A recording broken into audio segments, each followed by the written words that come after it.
Vivo has been making all the news lately thanks to its competitively priced Z series smartphones under Rs 20,000. Having said that, let's not forget that the moneymaker for Vivo has always been the V series of smartphones. With its blitzscreen offline marketing, it finds a lot of buyers. The latest in the V series of smartphones is the newly launched V17 Pro. This new V17 Pro has 6 cameras inside its glass body. Hi, I'm Ershad from Mr. Phone, and let's get down to our first impressions of the newly launched V17 Pro, the phone that is expected to set the cash registers ringing for Vivo this Diwali season.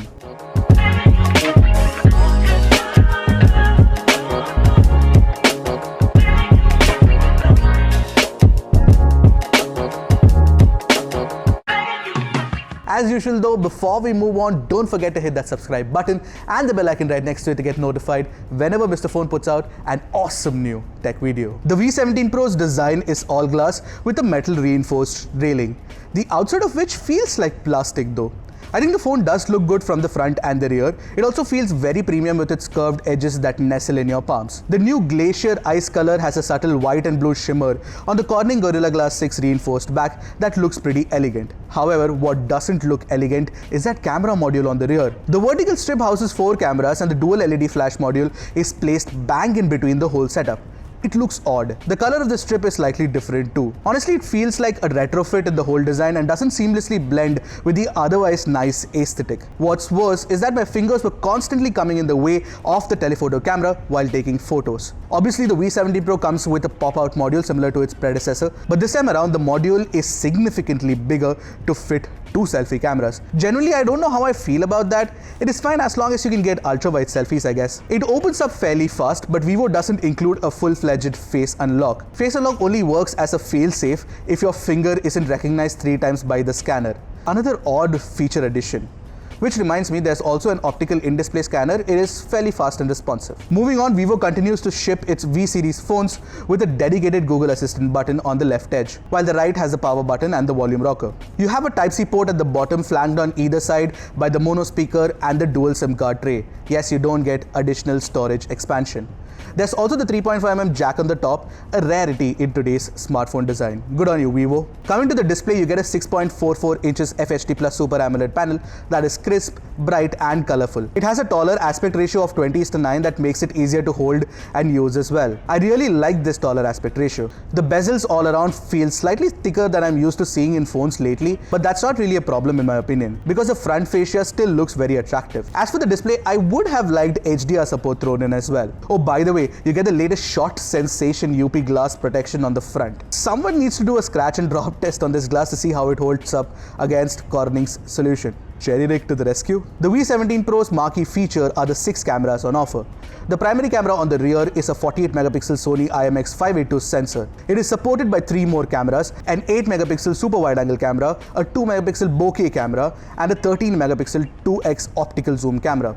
On the front, you have a 32-megapixel selfie camera and an 8-megapixel ultra-wide shooter. Before I show the camera samples, I'm particularly miffed about one new UI change to the camera app. I don't know why Vivo's software engineers decided it was a good idea to create a separate button to switch between the 3 cameras instead of using the zoom slider. It is super unintuitive, and for the first few minutes I actually thought the super wide-angle camera doesn't exist. Anyway, here are some lovely samples from the camera for you to see. Initial impressions tell me the camera is pretty capable, but I noticed some noise in indoor shots. However, we need more time with the cameras to give out our full verdict. But for what it's worth, there is a camera for every need of yours, and that in itself could convince the offline buyers to splurge on the V17 Pro. Oh, and there's also a super night mode, beauty filters, scene recognition, AR stickers, and more software features than you could ask for. Internally, the V17 Pro comes with a Qualcomm Snapdragon 675 chip, 8GB of RAM, and 128GB of storage. Yes, there's only one variant. These are mid-range specs and the performance is very similar too. On your screens right now are the benchmark scores, and the V17 Pro's performance is in the ballpark range of any mid-range chipset. But the V series was never meant to be a performance monster anyway, so I guess this will do. For the PUBG players out there, the phone can play at high settings and it ran fine, no problems. The V17 Pro runs on Android 9 Pie with FunTouch OS on top of it. The coolest new feature in the new FunTouch OS is the system-wide dark mode, and I also love how Vivo has made the gestures super intuitive. You can go back a step by swiping from left or right, or swiping up from the bottom right of the screen, all in the same gesture patterns. Yes, you get 3 options. Pretty handy if you ask me. But FunTouch is the only mainstream OS that still doesn't have an app drawer, and the bloatware irks me to no end. For all that tech under the hood, the V17 Pro comes with a 4100 mAh battery and support for 18-watt dual-engine fast charging tech. So now we are at the end of the video, and I feel that the V17 Pro is in a bit of a precarious situation. In the online market, I think Vivo's very own phones like the Vivo Z1X and the Z1 Pro definitely will find more takers compared to the V17 Pro. That said, in the offline space, considering the excess of features that the V17 Pro offers, anybody inside a retail store is bound to get attracted to the V17 Pro, and that in itself could cause a lot of uptake in the Diwali season. Now, at the time of shooting this video, I really don't know the price of the V17 Pro, but I expect it to be priced under rupees 30,000, which is generally the case. And in that scenario, it puts the V17 Pro squarely in competition with phones like the Redmi K20 Pro and a few others. When the competition is this intense, what do you guys think? Can the V17 Pro hold its own against all of the cool phones that are out there?